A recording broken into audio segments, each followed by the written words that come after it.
और यहाँ पे मैं खास करके आजकल के युवा पुरुष को या पुरुष जातों की बात बोलना चाहूँगा कि आप क्यों बार बार माँ, बहन, बेटी के नाम पे गाली देते हैं? आप क्यों स्त्री जाति का इतना अपमान कर रहे हैं? देखिए, मैं यहाँ पर ये नहीं बोल रहा हूँ कि अगर कोई स्त्री पाप करे या गलत काम करी तो आप उनका सहयोग करें या आप उनका सम्मान करें।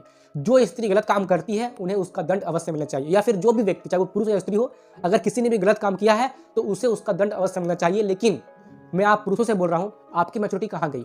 आप क्यों बार बार स्त्रियों को गंदी नज़र से देखते हैं? उन्हें आप बार बार ऑब्जेक्टिफाई करके देख रहे हैं, उनके बारे में गलत गलत आप टिप्पणी कर रहे हैं। मैं ये देखता हूँ कि जब भी कोई पुरुष की ग्रुप बाहर जाती है घूमने के लिए, कहीं भी जाती है, तो दूसरे स्त्री को देख कर को बोलते हैं, देख देख वो वाली मेरी माल है, वाली मेरी है, मैं उसके साथ ये करूँगा वो करूँगा ना, उल्टे फुलटे वो बात करते हैं। और बात बात पर माँ, बहन, बेटी की गाली, ये मुझे सबसे खराब लगती है ये चीज़ कि भाई क्या हो गया है? इस देश में स्त्रियों को पूजनीय माना गया है, पवित्र माना गया है। इस देश में, इस संस्कृति में ये शिक्षा रही है कि जिस भी घर में, जिस भी जगह पे स्त्रियों का सम्मान होता है, वहाँ पे देवताओं का निवास होता है। उसी भारत देश में हर बार माँ, बहन, बेटी की गाली, मतलब ये कैसी भ्रष्ट मानसिकता वाले पुरुष होते जा रहे हैं आज हमारे देश भारत में। उनमें संस्कार कहाँ गई है? जरा आप इस बात को समझिए। यदि आपकी बहन को, देखिए मेरी बात को आप बुरा बिल्कुल भी मत मानिएगा, जस्ट मैं आपको समझाने के लिए बोल रहा हूँ। यदि आपकी बहन को, यदि आपकी बेटी को कोई दूसरा पुरुष गलत नज़र से देखता है और ये बोलता है कि अरे ये तो मेरी माल है, क्या मस्त मतलब आइटम लग रही है, तो आपको कैसा लगेगा?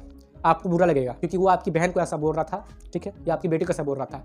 तो अब सोचिए कि जिस भी स्त्री को आप ऐसा बोल रहे हैं, नारी को, क्या उसका कोई भाई नहीं है? क्या उसका कोई पिता नहीं है? क्या उस भाई को बुरा नहीं लगेगा जिसकी बहन को आप ऐसा बोल रहे हैं?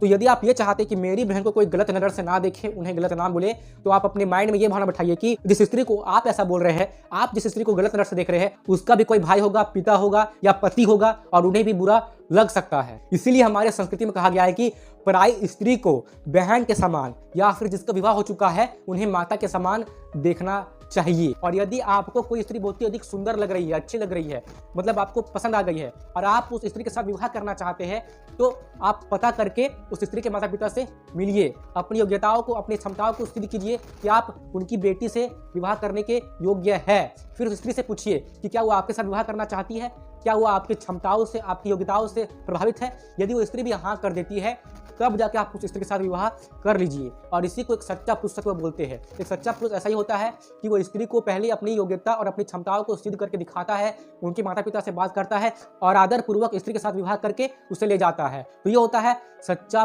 पुरुष। वो पुरुष को मैं क्या ही बोलूँगा जो बस बीच रास्ते में चल करके दूसरे की बहन बेटी पे गलत गलत टिप्पणी करते हैं, माँ बेटी बहन के नाम पे बार बार गाली देते हैं। तो कृपया करके आप आज से इस बात का प्रण लीजिए, या फिर आप प्रतिज्ञा कर लीजिए कि मैं कभी भी माँ के नाम पर, बेटी के नाम पर या बहन के नाम पर गाली नहीं दूंगा। स्त्री शब्द को मैं कलंकित नहीं करूंगा। माँ तो हमारे लिए पूजनीय है, बहन हमारे लिए पवित्र है।